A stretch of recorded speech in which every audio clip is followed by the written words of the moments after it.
मंगलम भगवान वीरो मंगलम गौतमो गणी मंगलम कुंद कुंदायो जैन धर्मोस्तु मंगलम सर्वमंगल मांगल्यम सर्वकल्याणकारकं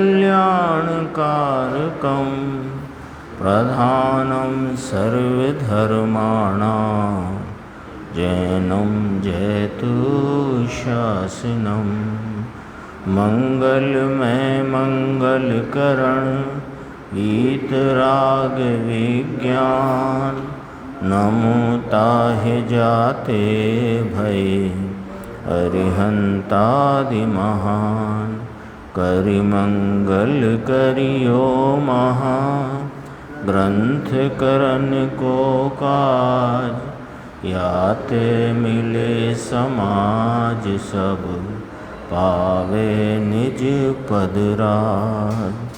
इस भवतरु का मूल एक जानहु मिथ्या भाव ताको कर निर्मूल अब करिए मोक्ष उपाय। श्री मोक्ष मार्ग प्रकाशक नाम का ग्रंथ है। इसके 7वें अधिकार में जो जैन हैं और जैन आज्ञा को मानते हैं उनके भी मिथ्यात्व रहता है। इस संदर्भ से यहाँ पर पहले निश्चयवासी मिथ्या दृष्टि का वर्णन, उसका स्वरूप, मान्यता की उसकी भूलें वो बताईं। फिर व्यवहारावासी के संदर्भ से उसकी जो भूल चली आई है उसका यहाँ वर्णन चल रहा है।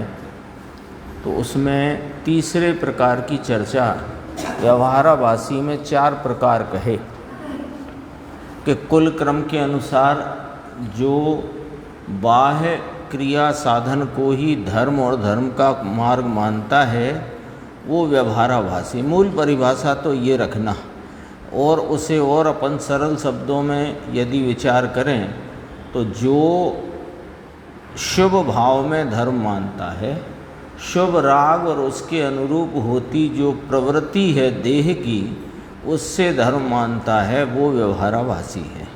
उसके 4 प्रकार कहे कि कुल क्रम के अनुसार मानने वाला, दूसरा कहा कि परीक्षा रहित आज्ञा अनुसारी धर्म धारक व्यवहाराभासी। फिर ये अभी अपना आया सांसारिक प्रयोजनार्थ धर्म धारक व्यवहाराभासी। ये चर्चा अपनी अभी चलती है, यानी संसार के प्रयोजन से, यानी सांसारिक प्रयोजनों के लिए जो धर्म को धारण करता है और उसमें अपना हित मानता है, उस व्यवहाराभासी मिथ्या दृष्टि की यहाँ चर्चा की जा रही है। दोबारा से अपन यद्यपि पढ़ ली थी 4 पंक्तियाँ, दोबारा पढ़ते हैं। तथा जो जीव कपट से आजीविका के अर्थ तथा बड़ाई के अर्थ तथा कुछ विषय कसाय संबंधी प्रयोजन विचार कर जैनी होते हैं, वे तो पापी ही हैं। ये पंडित जी ने बहुत एकदम सीधी और कड़क बात कही है। कपट से क्या किया कि कपट नाम परिणामों में वक्रता लेकर, अंतरंग अभिप्राय में वक्रता रखता हुआ अनेक प्रकार के व्रतादि का पालन करता है, अथवा पूजा पाठ इत्यादि जो शुभ कार्य हैं उनमें प्रवृत्त होता है, यह मानकर कि इनसे मैं धर्मात्मा कहा जाऊंगा, और धर्मात्मा कहा जाऊंगा तो अन्य लोग मुझे व्यापार संबंधी, नौकरी संबंधी कुछ ना कुछ आजीविका का मेरा हित करेंगे। आई बात समझ में? यानी खुद को धर्मात्मा प्रदर्शित करना चाहता है, जिससे कि व्यापार में मुझे कुछ व्यापार का साधन बने, या कोई नौकरी आदि हो तो मुझे किसी धर्मात्मा के यहाँ नौकरी मिल जाए कि ये भी भैया बहुत धर्मात्मा हैं, अपने को इसकी मदद करनी चाहिए, इस प्रयोजन के वक्र अभिप्राय को लेकर के व्रत आदि का पालन करता है, पूजा पाठ आदि इत्यादि शुभ कार्यों में बरतता है, वह कपट से आजीविका के अर्थ, ये इसका अर्थ है। बड़ाई के अर्थ यानी कि मैं यदि उपवास आदि करूँगा, मैंने 10 उपवास किए अथवा 6 महीने का वर्षी तब चलता ना उन लोगों में, अपने यहाँ नहीं चलता, पर अपने यहाँ 10 दिन के उपवास किए तो बहुत बड़ाई होगी, जलूस निकलेगा, लोग वाग भेंट आदि करेंगे। तो उसके अर्थ गुरुदेव ने तो सब लिया, कोई कीमती बर्तन देगा उपहार में ऐसा भी होगा, हाँ, जलूस निकलेगा, शोभा यात्रा निकलेगी, अखबार में फोटो छपेगा आदि इत्यादि के लिए, अथवा विषय कसाय संबंधी प्रयोजन लेकर के जैनी होते हैं। जैनी होते हैं माने इन प्रकार के कार्यों में प्रवृत्त होते हैं। जैनी होते हैं का अर्थ ये है। जैनी तो कहाँ हुआ वो? जैनी तो अपने जिनेंद्र परमात्मा के समान अपने स्वभाव की पहचान करे, उसकी प्रतीति करे, उसकी आराधना करे तो जैनी। लेकिन जैनी होते हैं का यहाँ अर्थ इतना ही है कि जो मोक्ष मार्गी जिन शुभ कार्यों में प्रवृत्त दिखाई देते हैं उनको ये धर्म मानता है और उसमें अपने आजीविका, प्रतिष्ठा, लोभ आदि प्रयोजन के कारण उनमें प्रवृत्त होता है। कपट भी लिया उसमें, कपट से वे तो पापी ही हैं। लो तो जितना वह पूजा आदि कार्य में प्रवृत्त होएगा तो उतना तो वो पुण्य कमाएगा। पापी क्यों कहते हो कि कदाचित कषाय मंद होगी तो उतना पुण्य बंद होगा, उसकी मनाही नहीं है, लेकिन मिथ्यात्व का पोषण करता हुआ होने से पापी ही है। अति तीव्र, फिर आगे कहा, कल अपन ने पढ़ा था, हाँ, अभिप्राय तो उसको आजीविका है ना, ख्याति लाभ पूजादि चाह, ये अभिप्राय में ये पढ़ा है। अति तीव्र कषाय होने पर ऐसी बुद्धि आती है। ये बात भी बहुत गंभीर इसमें जो पंडित जी ने कही कि बहुत कषाय तीव्र हो तब वो समझ रहा है कि मैं मंद कषाय रूप प्रवृत्ति कर रहा हूँ, लेकिन वास्तविक अंतरंग में अभिप्राय में पूरा दोष होने से कषाय तीव्र हुई है, तब उसको ऐसी बुद्धि हुई कि मैं ये कार्यों में लगूं तो मुझे आजीविका का अथवा ख्याति का अथवा पूजादि का मेरा मान सम्मान होएगा, है ना। कदाचित आगे लिया भी है, कोई को ऐसा लगे कि घर परिवार की जिम्मेदारी से भी मुक्त हो जाऊंगा और रोटी की भी व्यवस्था बन जाएगी तो व्रत आदि पालन करके घर छोड़ दे, वस्त्र छोड़ दे, ये सब काय में चले गए। अति तीव्र कषाय होने पर ही ऐसी बुद्धि आती है। बातें तो कठिन पड़ती हैं लेकिन सत्यता यही है, उनका सुलझना भी कठिन है।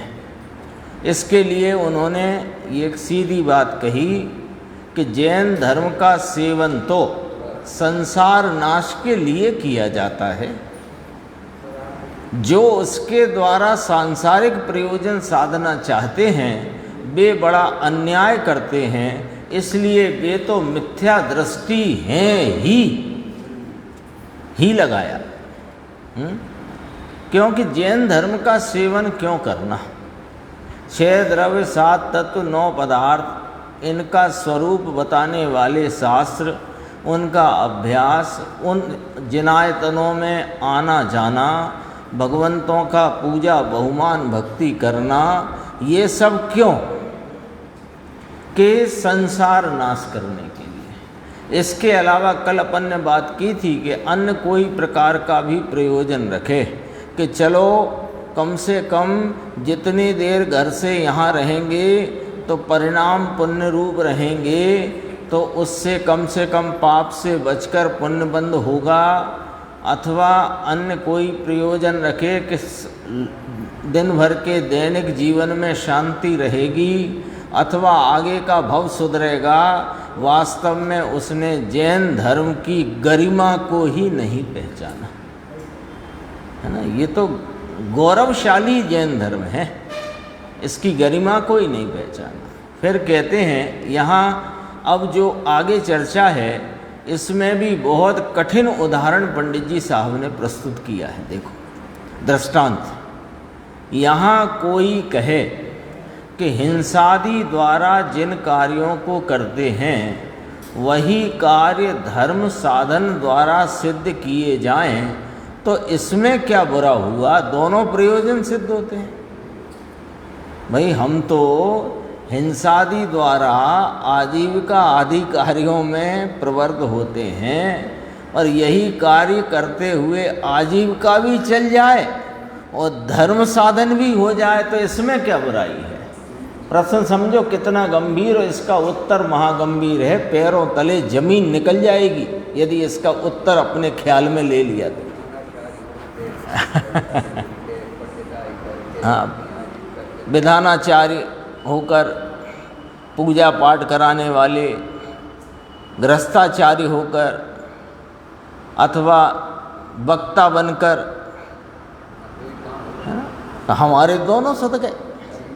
क्यों कि तुम आजीविका के लिए दुकान खोलते हो, अनाज फैलाते हो, समेटते हो, या कपड़ा बेचते हो, कि सोना चांदी बेचते हो, कि किसी की नौकरी करते हो, कि मास्टरी करते हो, तुम तो पापादि कार्य में प्रवृत्त हो रहे हो। आजीविका तो करना ही है, अब इस भूमि पे आए हैं तो हम तो फायदे में रहे, हमने आजीविका भी कर ली और धर्म साधन भी कर लिया, इसमें क्या बुराई है। तुम अपना धंधा पानी छोड़ के धर्म साधन के लिए आते हो और फिर धंधा पानी करने पाप में जाते हो।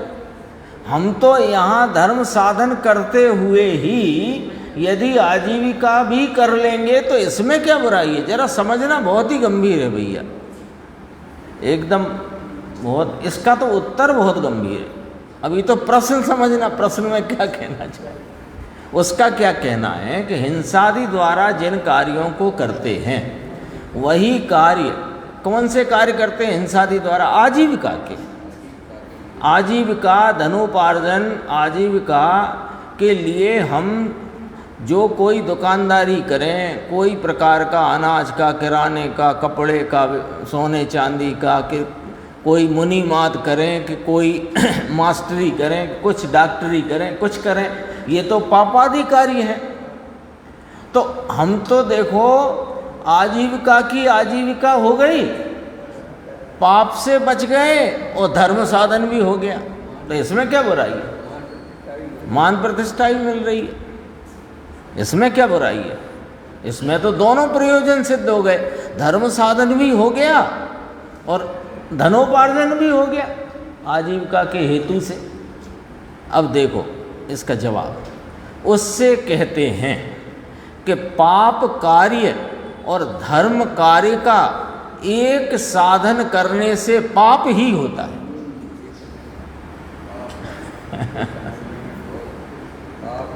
पाप कार्य यानी धनोपार्जन पाप कार्य, भले वो न्याय नीति से हो तो भी। अन्याय अनीति वाले को तो छोड़ दो दूर, वर्तमान में पाप भी करना पड़ता है, आते ही वो परिग्रह होते पाप हो जाता है। हाँ, आता पुण्य के उदय से है, पर मेरा है ये पाप हो गया। यहाँ कहते हैं कि पाप कार्य, और ये पॉइंट बहुत गंभीर है, पाप कार्य और धर्म कार्य। धर्म कार्य माने यहाँ धर्म कार्य का अपन पीछे पढ़ लो, है ना, फिर मिलाना। जैन धर्म का सेवन तो संसार नाश के लिए किया जाता है, तो धर्म कार्य किसे कहना, अकेली पूजा भक्ति विधान प्रक्षाल स्वाध्याय कर लेना धर्म कार्य नहीं।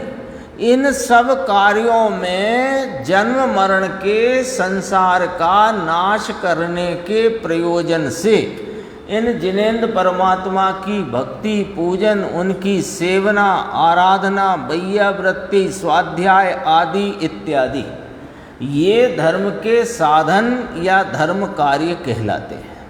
लेकिन इसमें हेतु क्या चाहिए? संसार नाश का। पुण्य बंध का हेतु लेके करे तो पापी ही है, क्योंकि उसमें निदान लिया है, निदान बंध है। ज्ञानी को निदान बंध होता नहीं, ये सब अज्ञानी का खेल है। और अपने को ये सब की पढ़ाई क्यों कर रहे हैं? अपने में इस प्रकार का कोई भी अज्ञान मिथ्यात्व भाव होए तो उसे चुपचाप दूर करना। इसलिए इतनी लंबी चर्चा क्यों कि यदि अपन देखें मिथ्या दृष्टियों में मुख्य मनुष्यता, मनुष्य की अपेक्षा मुख्य लेना, मिथ्या दृष्टियों में सबसे ज़्यादा व्यवहाराभासी, सबसे ज़्यादा, और फिर उभयाभासी, और सबसे कम निश्चयाभासी, है ना। और व्यवहाराभासी सबसे ज़्यादा, तो उनकी चर्चा भी बहुत इसमें आई। कुल क्रमानुसार वाली बात भी आई, परीक्षा रहित आज्ञा अनुसारी की बात आई। अब आजीविका के प्रयोजन से लगा हुआ धर्म कार्य में ऐसा जो व्यवहाराभासी मिथ्या दृष्टि उसकी चल रही है ना। और एक पॉइंट और आएगा उसमें, धर्म बुद्धि के धारक व्यवहाराभासी मिथ्या दृष्टि, वो बड़ा लंबा है उसका प्रकरण, उसमें सब उसकी भूलों की चर्चा आएगी। देखो अभी अपन ने क्या लिया कि पाप कार्य और धर्म कार्य का एक ही साधन करे तो पाप ही होता है, ये सैद्धांतिक वाक्य यहाँ पर रखा। अब इसका दृष्टांत, जैसे कोई धर्म का साधन रूप चैत्यालय बनवाए और उसी को स्त्री सेवन आदि पापों का भी साधन करे तो पाप ही होगा। बोलो कितना कठिन उदाहरण दिया यहाँ। ये बात तो मोटी बुद्धि वाले को भी समझ में आएगी कि मंदिर आदि चैत्यालय जनायतन जो हैं वे धर्म कार्य के साधन रूप हैं, वे आयतन धर्म कार्य के हेतु से हैं। तो मोटी बुद्धि वाला छोटे बच्चे को भी पूछोगे तो वो भी ये कहेगा, वो छोटे बच्चे, मंदिर में झूठ मत बोलना, नहीं करना कहते नहीं है। वो तो बहुत प्रकार के असाधना पहले पुराने मंदिरों में ऐसी लिस्ट लगाते थे, कान में उंगली नहीं डालना आदि इत्यादि, बहुत लंबी चौड़ी लिस्ट बनती है। हाँ बहुत, हाँ। मंदिर भी नौ देवता में एक है। तो कहते हैं ये धर्म का साधन रूप है कि नहीं चैत्यालय। अब ये अभी तो ये दृष्टांत है, अभी दृष्टांत है। दृष्टांत के बाद जो सिद्धांत खड़ा होगा तो अपने समझ में आएगी कि बात कितनी गंभीर है। धर्म का साधन चैत्यालय बनवाए और उसी को स्त्री सेवन आदि पापों का भी साधन करे तो पाप ही होगा। तो क्या करता है सामान्यतया जीव के हिंसादि द्वारा भोगादिक के हेतु से अलग मकान बनवाता है, तो बनवाओ, कोई दिक्कत नहीं है।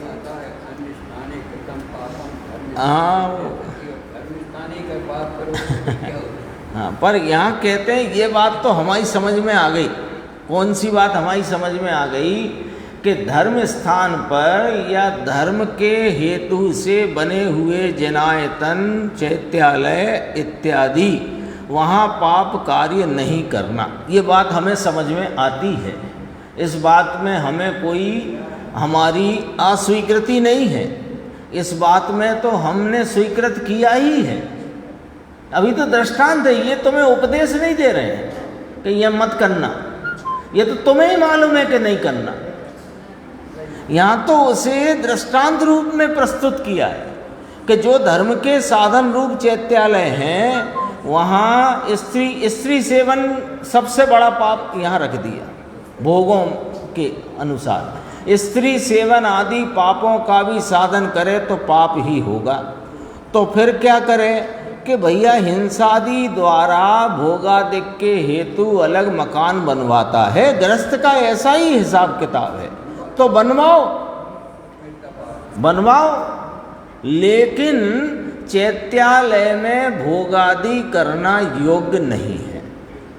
भोग आदि की वृत्ति है तो उसके लिए अलग मकान बनाओ, वहाँ उस वृत्ति में तुम्हें जो बरतता है रहो, लेकिन यह धर्म स्थान, धर्म साधन के स्थान, धर्मायतन, जिनायतन, यहाँ इस प्रकार के विषय भोग रूपी पापों को न करो। ये बात हमें समझ में आती है। ये तो दृष्टांत तो उसी का दिया जाता है ना जो हमें मालूम है। अब सुनो, तो उसी प्रकार धर्म का साधन पूजा शास्त्रादिक कार्य हैं, उन्हीं को आजीविका आदि पाप का भी साधन बनाए तो पापी ही होगा। समझाना ये है, बताना ये है।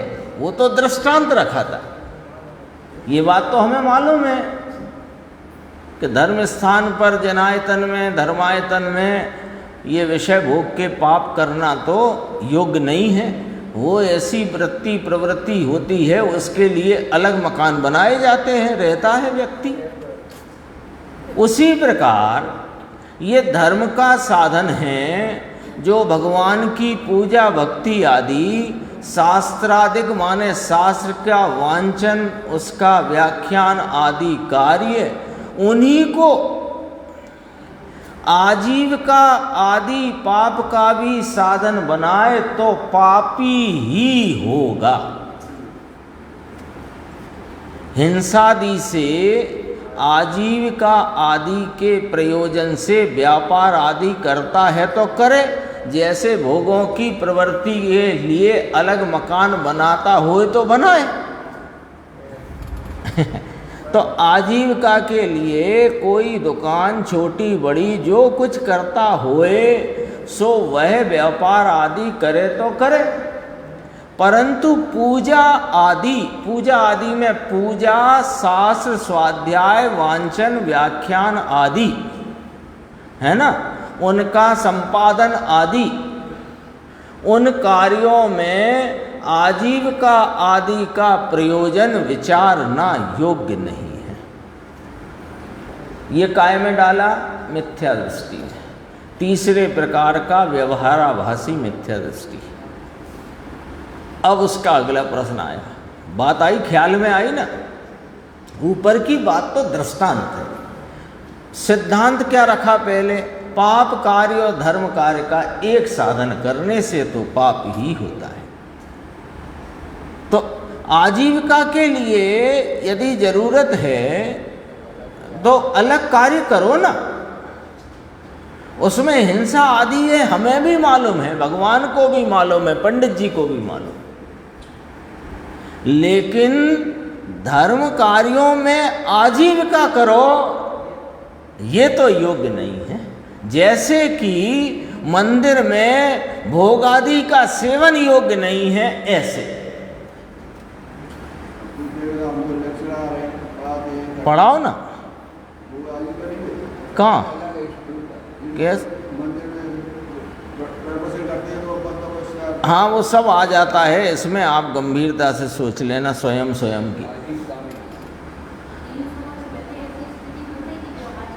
हाँ, बनती है, हाँ, सर्वकाल में बनती है। प्रवचन के लिए नहीं बनती थी, व्याख्यान के लिए, शास्त्र वांचन के लिए नहीं बनती थी, तो कोई और प्रकार बनती थी। पूजा आदि के लिए, विधान आदि के लिए और कहीं बनती थी। वो तो देखो, आप उसको खुद स्वयं विचार करो, उसमें ज़्यादा विस्तार क्या करेंगे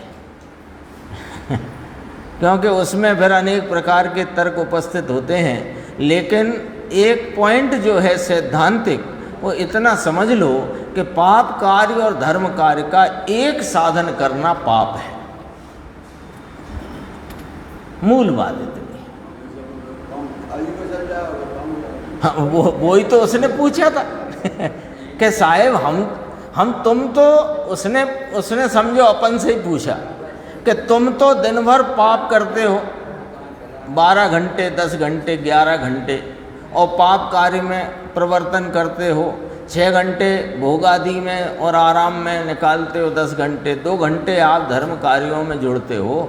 हम तो 8 घंटे आराम के छोड़ दो तो धर्म कार्य में ही लगे पड़े हैं, और हमें पाप कार्य भी नहीं करना पड़ रहा आजीविका का। हमारी आजीविका भी यहीं से चल जाए तो आप बढ़िया रहा कि नहीं रहा। आम के आम गुठलियों के दाम।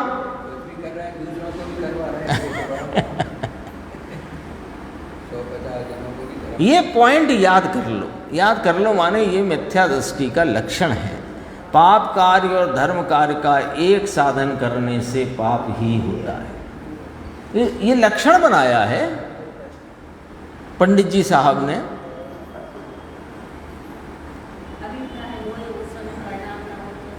कैसा? तो अभिप्राय का ही दोष है। अभी तो वे पंडित जी आए थे तो क्रिया परिणाम अभिप्राय सब तो समझा दिया। देखो क्रिया का तो कोई दोष होता नहीं है, तो जड़ की होती है, उसमें ना पुण्य है ना परिणाम और परिणाम के पीछे रहा हुआ अभिप्राय। लेकिन ऐसा है कि परिणाम और अभिप्राय का मेल अवश्य होता है, मेल होता ही है। आगे देखना, अब उसका प्रश्न आगे का। यदि ऐसा है तो मुनि भी धर्म साधन करके पर घर में भोजन करते हैं तथा साधर्मी का उपकार करते कराते हैं, तो फिर ये कैसे बनेगा आपका ये सिद्धांत?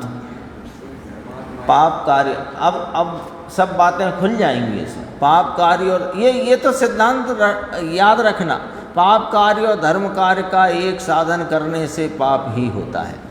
अब उसके संदर्भ में उदाहरण दिया, बात को स्पष्ट किया। अब प्रश्न कर दिया कि यदि ऐसा है तो मुनि भी धर्म साधन करके पर घर में भोजन करते हैं, है ना, श्रावकों के यहाँ, तथा साधर्मी का उपकार करते कराते हैं, तो फिर कैसे बनेगा? तो कहा उसका उत्तर, वे आप तो कुछ, यानी वे स्वयं तो कुछ आजीविका आदि का प्रयोजन विचार कर धर्म साधन नहीं करते।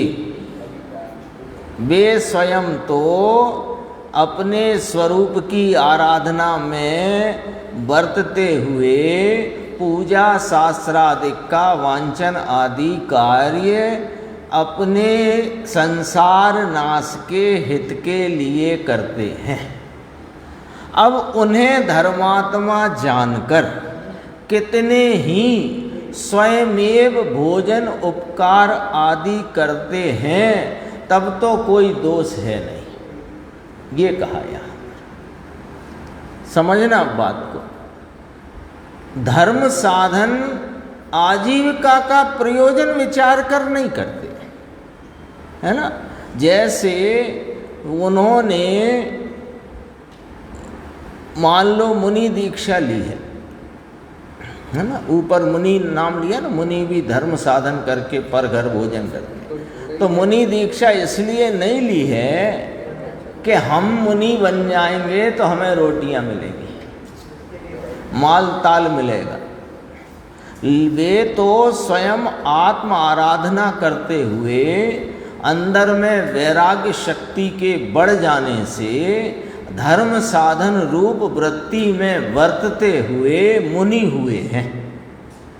अब वे धर्मात्मा जानकर कितने ही स्वयमेव भोजन उपकार आदि करते हैं। इसलिए आपको पता होगा, सबको ही पता है कि नवदा भक्ति पूर्वक ये आहारचर्या की विधान या आहारचर्या की विधि का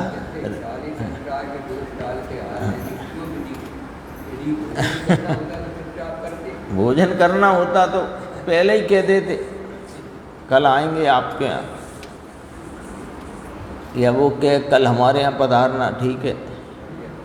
ये नहीं है ना, तब तो कोई दोष है नहीं। तथा यदि स्वयं भोजन आदि का प्रयोजन विचार कर धर्म साधता है तो पापी है ही। देखो धर्मात्मा हुए, उनको श्रावक जन हैं, वे कई श्रावकों के ऐसा व्रत भी है अतिथि समविभाग नाम का, है ना, श्रावक को होता है अतिथि समविभाग नाम का व्रत। तो वे धर्मात्माओं को भोजन करा के स्वयं भोजन करते हैं, तो हम भी मुनि हो जाते हैं, तो अपना भी इनका भी चल जाएगा और अपना भी कार्यक्रम चल जाएगा, सो तो वे पापी ही हैं। देखो फिर स्पष्ट किया, जो वैरागी होकर मुनिपना अंगीकार करते हैं उनको भोजन आदि का प्रयोजन नहीं है। शरीर की स्थिति के प्रयोजन से स्वयमेव भोजन आदि कोई दे तो लेते हैं, नहीं तो समता रखते हैं, संकलेश रूप नहीं होते।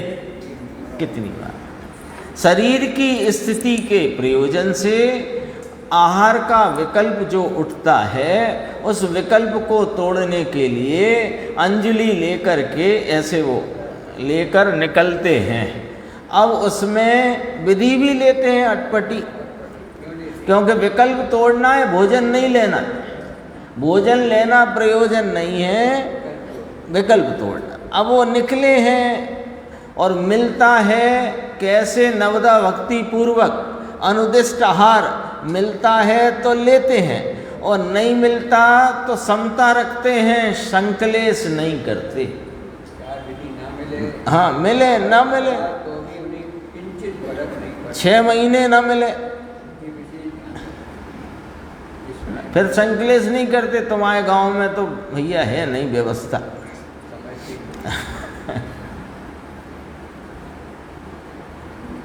तथा अपने हित के प्रयोजन से धर्म साधते हैं। अपना हित जो ऊपर पढ़ के आए, अपन संसार नाश के लिए जैन धर्म का सेवन करते हैं, तो अपने हित के लिए, अपने हित के प्रयोजन से धर्म साधते हैं। उपकार करवाने का अभिप्राय नहीं है, हम पर कोई उपकार करेगा ऐसा अभिप्राय नहीं है। स्वयं अंदर में वैराग्य शक्ति बढ़ जाने से 3 कषाय चौकड़ी की अभाव रूप अवस्था के प्रकट होने जितना वैराग्य अभी हुई नहीं, होती तो तब है जब बाह्य में नग्नता हो जाती है। तो अंदर में इतना वैराग्य की शक्ति उछलती है तो वे मुनिपना अंगीकार करते हैं, भोजन के लिए नहीं, अपने हित को साधने के लिए, अपने स्वरूप की आराधना के प्रयोजन से करते हैं। देखो जो बात जैसी है उसको वैसी समझना चाहिए। और फिर जैसे आपका प्रश्न है, अभी इसमें बहुत प्रश्न हो सकते हैं, वो सब प्रश्नों का समाधान स्वयं करो। यहाँ तो सच्ची बात क्या है वो अपने सामने आ गई कि भैया सच्ची बात ये इस प्रकार है। अब इसमें से गलत बात क्या है आप छांट लो, देख लो, पहचान लो। देखो, स्वयं में भोजन आदि कोई दे तो लेते हैं, नहीं तो समता रखते हैं, संकलेश रूप नहीं होते, तथा अपने हित के अर्थ धर्म साधते हैं, उपकार करने का अभिप्राय नहीं है, और स्वयं जिसका त्याग नहीं है वैसा उपकार कराते हैं। आपको जिसका त्याग नहीं है वैसा उपकार करते हैं, माने अपने को जैसे जिसका त्याग नहीं है ऐसा उपकार कराते का अर्थ ये है कि मान लो वस्त्र का त्याग है तो कोई वस्त्र दे जाए ऐसा नहीं कराते, है ना। अपने को वस्त्र का त्याग है, अब सर्दी तेज है तो कोई कुछ दे जाए, कोई कुछ साधन कर दे, ऐसा उपकार नहीं कराते, वो उपसर्ग कहलाता है। जिसका त्याग है वो कोई अनजाने में या कपट से जो कुछ भी समझो, वो करे तो उपसर्ग है, मुनि पे उपसर्ग है। मुनि की बात चली ना, उसने प्रश्न में ही मुनि रखा है पंडित जी साहब ने, है? कोई साधर्मी स्वयमेव उपकार करता है तो करे, और न करे तो कुछ संकलेश उन्हें होता नहीं। सो ऐसा तो योग्य है, परंतु स्वयं ही आजीविका आदि का प्रयोजन विचार करके बाह्य धर्म का साधन करे। जहाँ भोजन आदिक उपकार कोई ना करे तो वहाँ संकलेश करे, याचना करे, उसका उपाय करे, अथवा धर्म साधन में शिथिल हो जाए तो उसे पापी ही जानना। बोलो कितना कठिन बात लिखी है, दोबारा देखो। आजीविका आदि का प्रयोजन विचार कर बाह्य धर्म साधन करता है।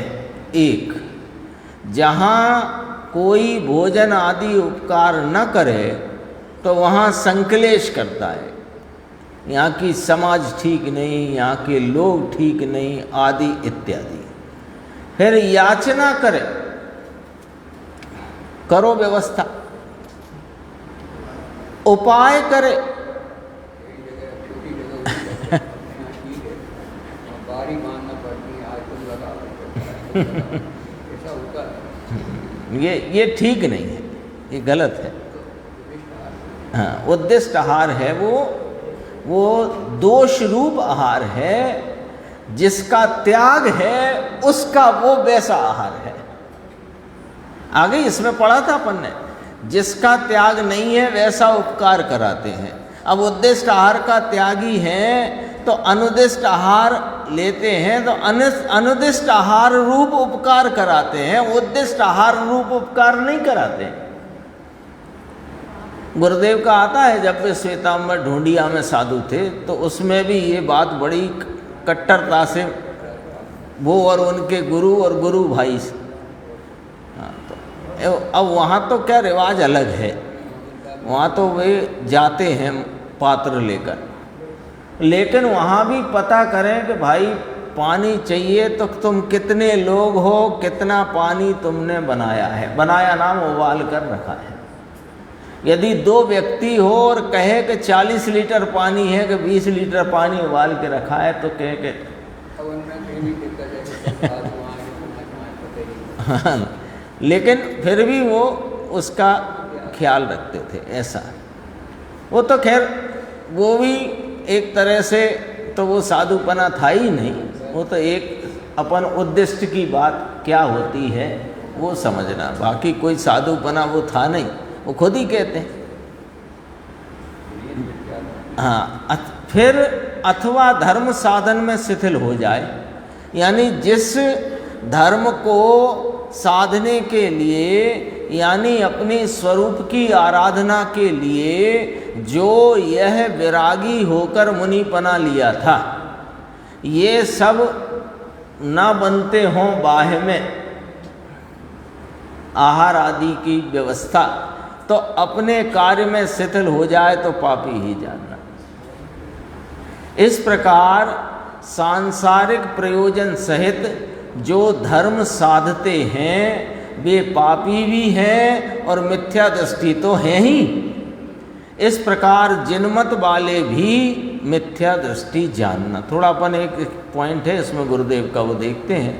फिर आगे जो चर्चा है उसमें तीनों प्रकार के व्यवहारावासियों की जो प्रवृत्ति है सामान्य, उसकी चर्चा करी।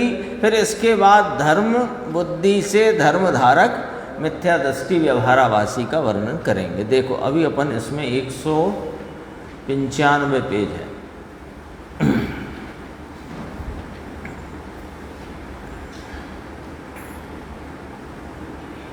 ये जो अपन अभी पढ़ रहे थे ना, उसकी थोड़ी चर्चा गुरुदेव के शब्दों में अपन देखते हैं। देखो, जो वैराग्यवंत होकर मुनि धर्म अंगीकार करते हैं। वैराग्यवंत होने का अर्थ अपन समझ चुके हैं, चाहें तो अपन दोबारा से रिपीट भी कर सकते हैं। वैराग्यवंत का अर्थ ये है, अपने वीतराग स्वरूप को पहचान कर उसकी प्रतीति पूर्वक उसकी लीनता स्थिरता बढ़ने से जो तीन कषाय की अभाव रूप वीतरागता प्रकट होती है वह मुनि धर्म है, और ऐसे होकर के मुनि धर्म अंगीकार करते हैं। उनके भोजन आदि का प्रयोजन नहीं है। क्यों? कि अब सुनाते हैं, देखो, जिसको मैं ज्ञान स्वरूप हूँ ऐसी दृष्टि हुई है वह वैरागी होता है। जिसको अपने ज्ञान स्वरूप वीतराग स्वभाव की दृष्टि नहीं, जिसको अपने चैतन्य भगवान की दृष्टि प्रतीति स्वरूप संचेतन आस्वादन नहीं, वो वैरागी हो सकता नहीं। ये नियम है। मेरा स्वरूप राग और विकार से रहित है, सिद्ध समान सदा पद मेरो ऐसा वह समझता है। सर्वप्रथम उसको दृष्टि में ऐसा आत्मा रुचा है। कैसा? सिद्ध समान जो यह शुद्धात्म तत्व है, ऐसा शुद्धात्म तत्व उसको दृष्टि में रुचा है। रुचा शब्द लिया ना, रुचि, पर द्रव्यंत भिन्न आप में रुचि सम्यक्त भला है। रुचि नाम प्रतीति। तत्पश्चात राग द्वेष से उदासीन परिणाम होते हैं। अब देखो इसमें, राग द्वेष से रुचि तो पहले छूटती है। दृष्टि में से राग द्वेष में नहीं, मेरे नहीं, यह बात छूट जाती है। फिर राग द्वेष रह जाता है, उससे उदासीन हो जाते हैं। पहले राग द्वेष पहले छूटता नहीं, पहले राग द्वेष की रुचि छूटती है, फिर उससे उदासीनता आती है, फिर राग द्वेष छूट जाते हैं। कैसे? कि स्वरूप के आलम्बन से, स्थिरता बढ़ने से। फिर मुनिपना अंगीकार करता है। लालच से मुनिपना लेना योग्य नहीं है। कोई लालच, ख्याति लाभ पूजादि चाहिए, सब आ गया इसमें, है ना। अकेले भोजन का ही लालच नहीं होता, मान का उससे बड़ा ख्याति प्राप्त हो, लोभ हो, पूजा करें लोग आदि इत्यादि। लालच से मुनिपना लेना योग्य नहीं है। सर्वप्रथम आत्मज्ञान होना चाहिए। आत्मज्ञान होने के पश्चात वैरागी होना चाहिए। दो शर्त है। वैरागी का अर्थ है मुनि के योग का वैराग्य। श्रावक में जो व्रतादि हैं तो उनके योग्यता का वैराग्य। और ये कब होगा? कि पहले आत्मज्ञान होगा। सर्वप्रथम आत्मज्ञान होना चाहिए। आत्मज्ञान होने के पश्चात वैरागी होना चाहिए। भोजन के प्रयोजन के लिए मुनिपना नहीं लिया जाता। मुनिराज तो निर्दोष आहार नवदा भक्ति पूर्वक मिलने पर ही लेते हैं। वे स्वयं के लिए बनाया हुआ आहार नहीं लेते हैं। गृहस्थ ने स्वयं के लिए भोजन बनाया हो वैसा आहार ही मुनि लेते हैं। हाँ, इसका नाम ऐषणा समिति का पालन है। 5 समितियां हैं। ऐषणा समिति का पालन इस प्रकार होता है। और यदि अपने लिए बनाया भोजन ले तो ऐषणा समिति का पालन नहीं होता, तो उसमें कृत कारित अनुमोदना मन वचन काय 9 कोटि से जो हिंसा का त्याग है वो सारा दोष माथे पे आ गया। ये बातें कोई ऐसी नहीं है कि जबरन का कोई संविधान लिख दिया है। हर बात लॉजिक से है।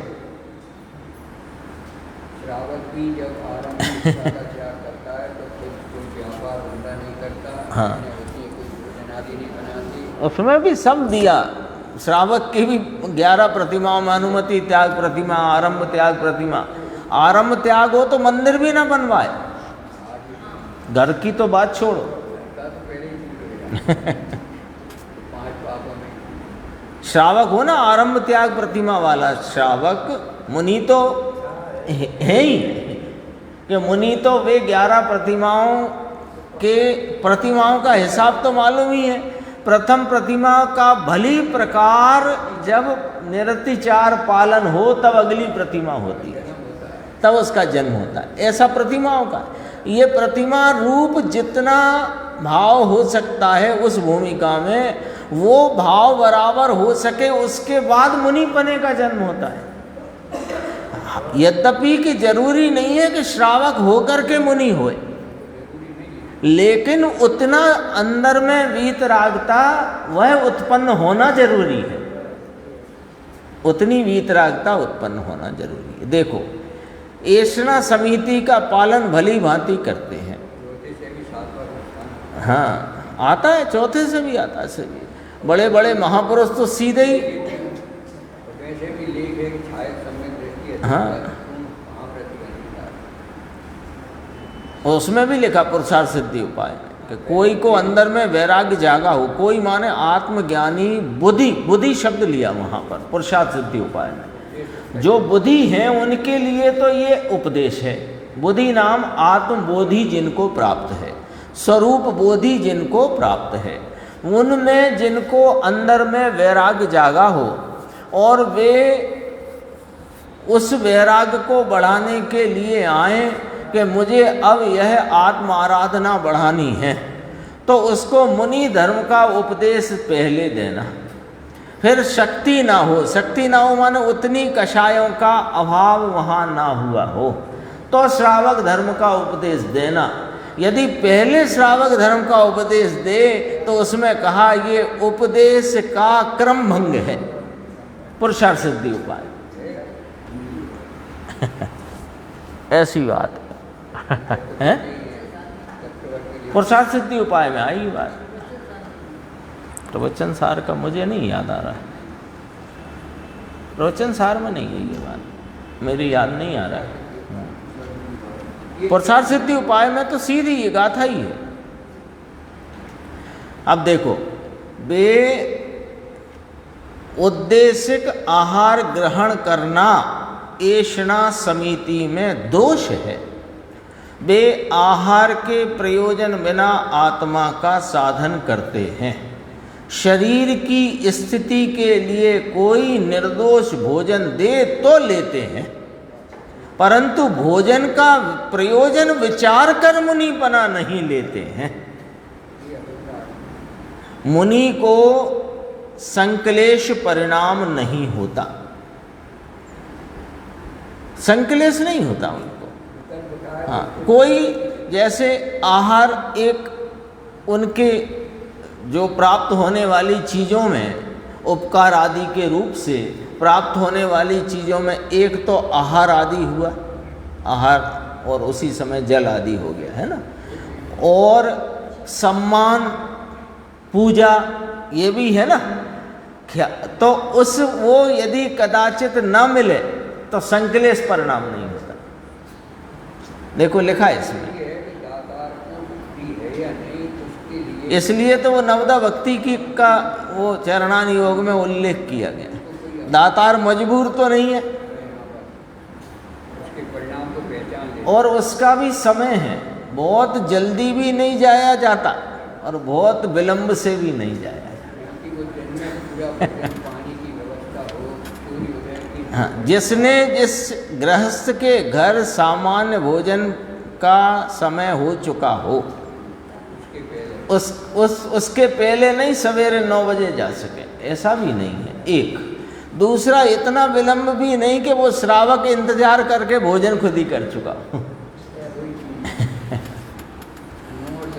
अच्छा, उसमें भी गोचरी वृत्ति है, उसमें भी भ्रमर वृत्ति है।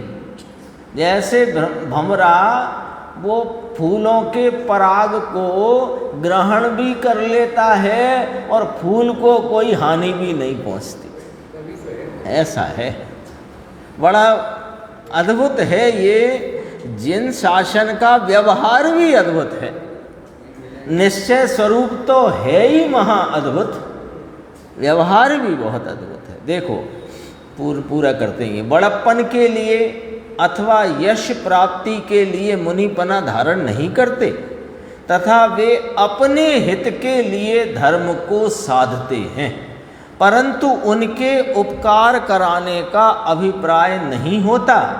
स्वयं को जिसका त्याग नहीं है ऐसा उपकार कराते हैं। अभी अपन ने पढ़ा था, कोई साधर्मी स्वयं उपकार करे तो करो, नहीं करे तो उससे स्वयं को संकलेश नहीं होता।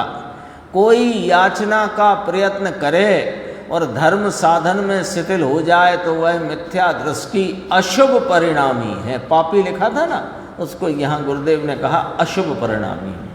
इस प्रकार जो सांसारिक प्रयोजन के लिए धर्म साधता है वह मिथ्या दृष्टि तो है ही, परंतु साथ में पापी भी है।